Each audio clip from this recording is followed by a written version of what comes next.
Welcome to Epic World History. From the fall of Rome to the rise of a new European order, the Franks reshaped history. Through warrior kings, Christian conversion, imperial coronation, and cultural rebirth, their legacy forged the foundations of medieval Europe. This is the journey from Clovis to Charlemagne, an age of conquest, faith, and the birth of a united European identity.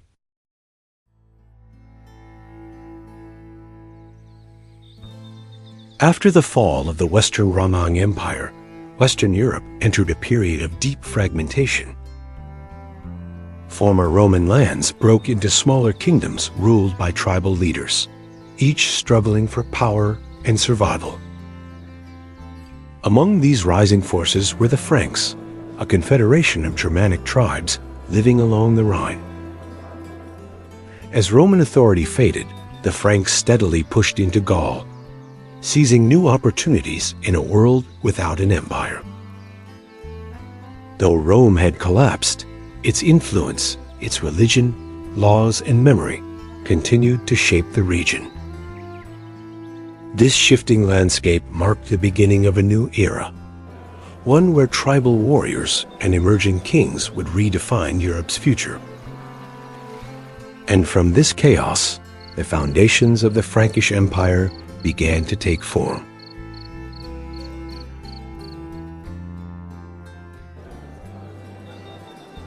Before the Franks united under a single ruler, they were a collection of clans, smaller chieftains, and warrior families. Their world was built on loyalty. Warriors followed leaders not because of laws, but because of personal trust and shared honor. A leader's strength was measured by the followers who stood beside him, ready for battle. Their beliefs were rooted in old pagan traditions, sacred forests, spirits tied to nature, and respect for heroic ancestors. Yet they lived close to Christian communities that survived the fall of Rome, creating a cultural crossroads. Over time, these interactions began reshaping the identity of Gaul. The Franks existed between two worlds: their pagan warrior roots and the rising influence of Christianity. This merging would one day define the path of medieval France and the future of Europe.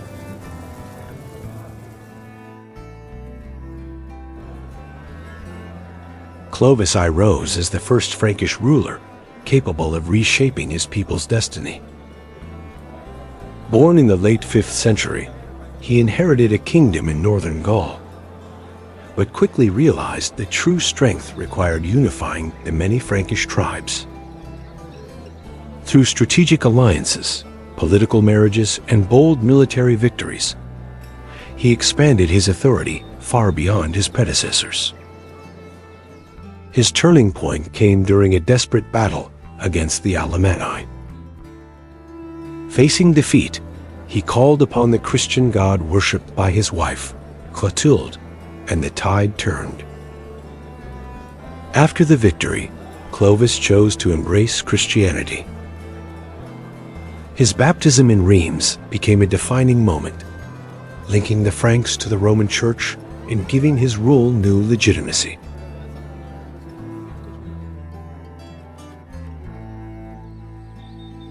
Clovis's conversion to Christianity offered far more than spiritual identity. It became a powerful political strategy.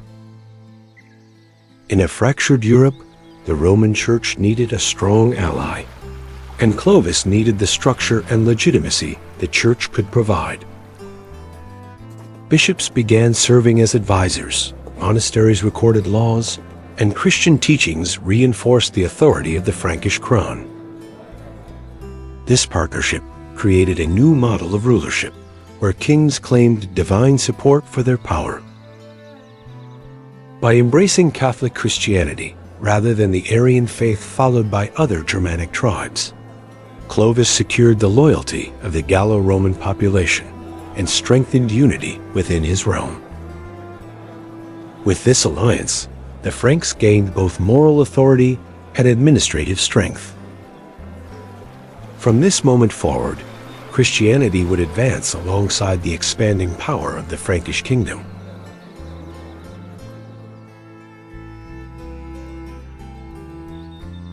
After the death of Clovis, the Merovingian dynasty he established continued to expand Frankish control across Gaul.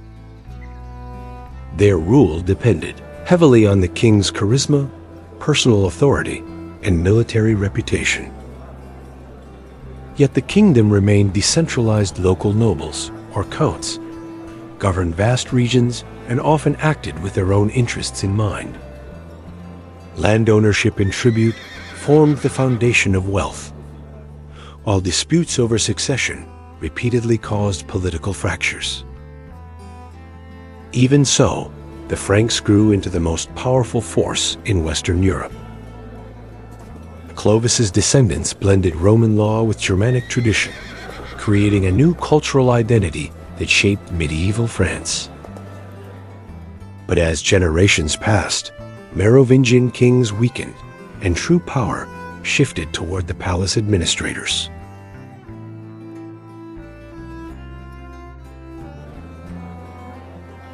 Among the palace administrators, the Carolingian family quickly proved themselves far more capable than the Merovingian kings they served. Skilled in managing land, commanding armies, and forging strategic alliances, they steadily took on responsibilities once reserved for royalty. Pepin of Herstal laid the foundation, and his grandson, Charles Martel, propelled the family to new heights. The Carolingians mastered the balance between military strength and political legitimacy, gradually reducing Merovingian rulers to symbolic figureheads. At the same time, they deepened their alliance with the Roman Church, preparing the way for a dramatic shift in power.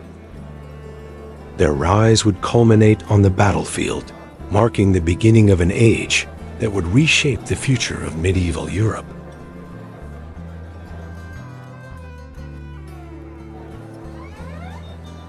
Charles Martel, later known as the Hammer, rose to become the most influential leader in the Frankish kingdom, even without holding the royal title. His authority came from unmatched military skill, strategic brilliance, and his ability to command unwavering loyalty. His defining moment came in 732 at the Battle of Tours, when forces from the Umayyad Caliphate advanced into Gaul. Charles organized a disciplined Frankish infantry line that stood firm against the assault near Tours. The victory was celebrated across Christian Europe as a decisive moment, symbolizing the defense of Western Christendom. Although the historical reality was more nuanced, Charles Martel's reputation as a protector endured.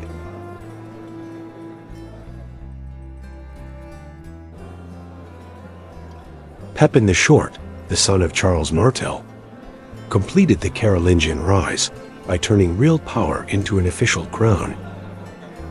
To settle the question of legitimacy, he consulted the Pope. Should the true king be the man with the title, or the man who actually governs the realm? The Pope's answer favored Pepin.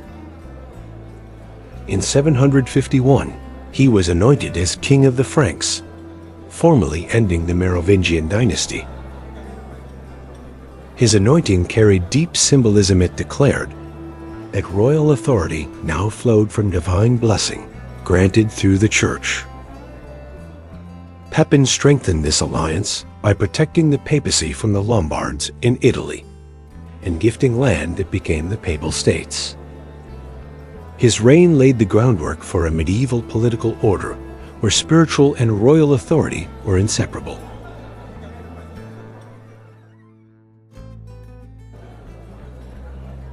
Pepin's son, Charles, who would one day be known as Charlemagne, was born into a kingdom ready for dramatic growth. From a young age, he showed ambition, sharp judgment, and natural military skill. When Pepin died in 768, Frankish custom required the kingdom to be divided between his sons, Charlemagne, and Carloman. But when Carloman unexpectedly passed away, Charlemagne became the sole ruler of the realm. With unified power in his hands, he inherited a unique chance to redefine the future of medieval Europe. Through diplomacy, warfare, administration, and cultural revival, he would elevate the Frankish realm into the Carolingian Empire.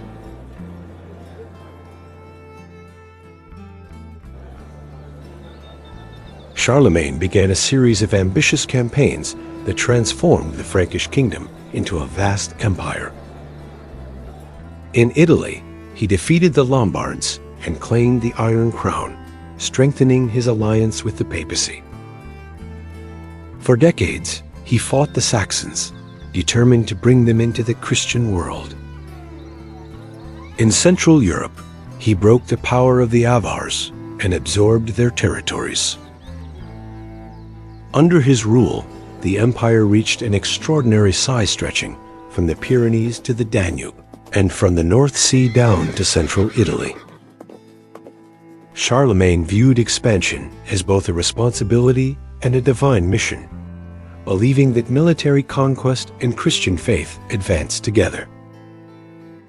His actions reshaped the political landscape of medieval Europe and laid the foundation for the Holy Roman Empire.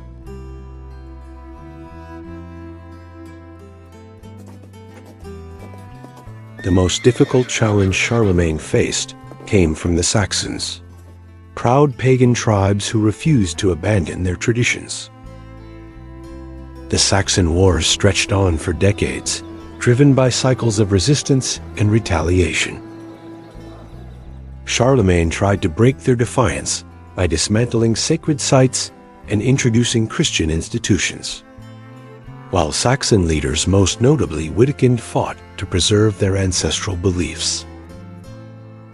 What began as a territorial conflict soon became a clash between two worldviews: a rising Christian monarchy and an enduring pagan tradition. In time, Charlemagne overcame the Saxons and absorbed their lands into his empire.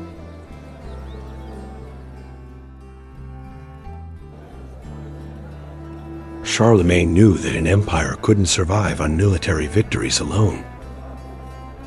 To hold his vast territories together, he built a stronger system of governance. He issued written laws, called capitularies, to bring consistency across the realm. He also appointed trusted royal agents, the Missi Dominici, to travel throughout the empire, ensuring justice, loyalty, and proper administration. Charlemagne encouraged literacy among nobles and clergy, believing that good governance depended on educated leaders. Under his rule, the Frankish Empire developed organized legal procedures and systematic record-keeping.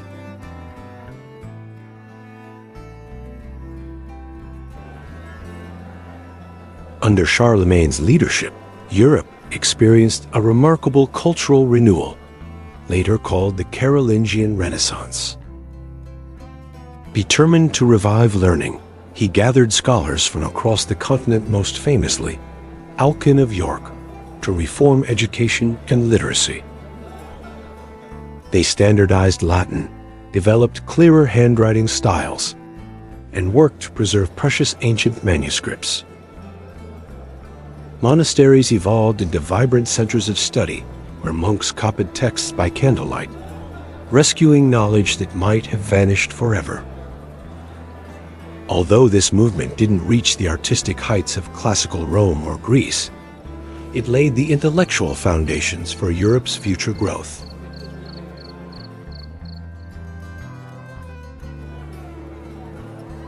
On Christmas Day in the year 800, Charlemagne took part in Mass at St. Peter's Basilica in Rome. During the ceremony, Pope Leo III placed a crown upon his head, proclaiming him Emperor of the Romans. The moment signaled the symbolic revival of imperial rule in Western Europe.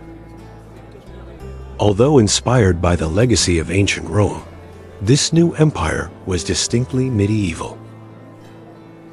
Charlemagne's authority now carried divine approval, giving him a status far beyond that of a traditional king. This coronation became the cornerstone for what would later develop into the Holy Roman Empire.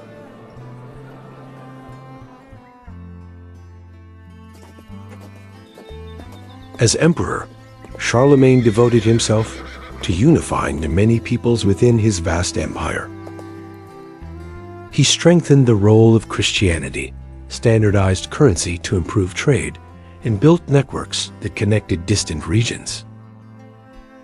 To ensure fairness, he emphasized justice and held royal assemblies where nobles and church leaders advised the crown. These reforms brought stability to Western Europe after centuries of political disorder. But ruling such an enormous territory required constant travel and personal oversight. Charlemagne worked tirelessly, believing that a strong and orderly government was essential for the empire's survival.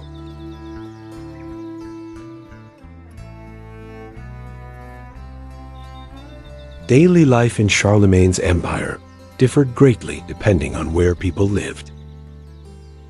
Most peasants worked the fields, providing labor and part of their harvest to local lords.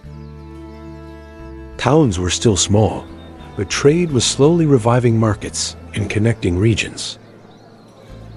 Monasteries served not only as religious centers, but also as places for healing, teaching, and skilled craftsmanship. Nobles lived in large wooden halls rather than the stone castles of later centuries. Society was deeply hierarchical, yet tightly interwoven through duty, land, and faith. Education spread gradually, and Charlemagne's reforms encouraged literacy among clergy and administrators.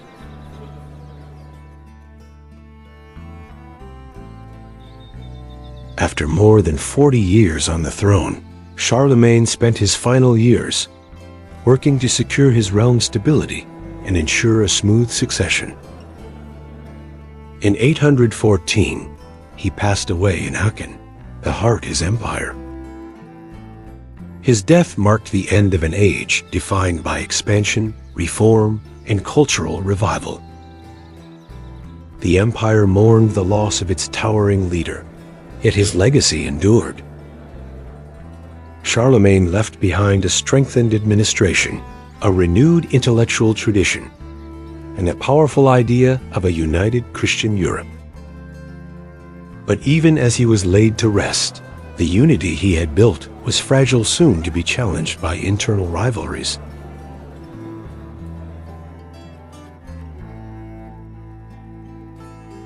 After Charlemagne's death, the vast empire he built quickly became difficult to hold together. Following Frankish custom, the realm was divided among his heirs, and competition between them steadily weakened central authority. The crisis reached its peak with the Treaty of Verdun in 843, which formally split the empire into 3 distinct regions' territories. That would eventually evolve into modern France and Germany. As internal disputes grew and Viking raids intensified, unity faded and local lords gained more independence. Even though the political structure collapsed, the memory of Charlemagne's empire endured.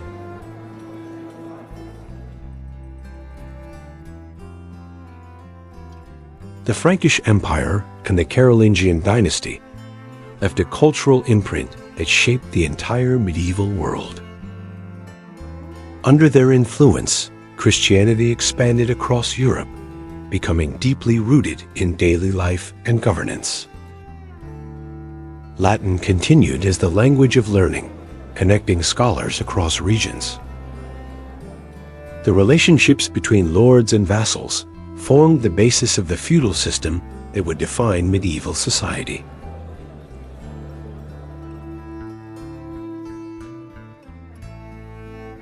Although Charlemagne's empire did not survive as a single unified realm, Its influence shaped the course of European history. He is remembered as the Father of Europe, a ruler who restored stability, encouraged Christian unity, and preserved essential cultural knowledge. His reforms and institutions guided the development of the Holy Roman Empire and laid foundations for both France and Germany.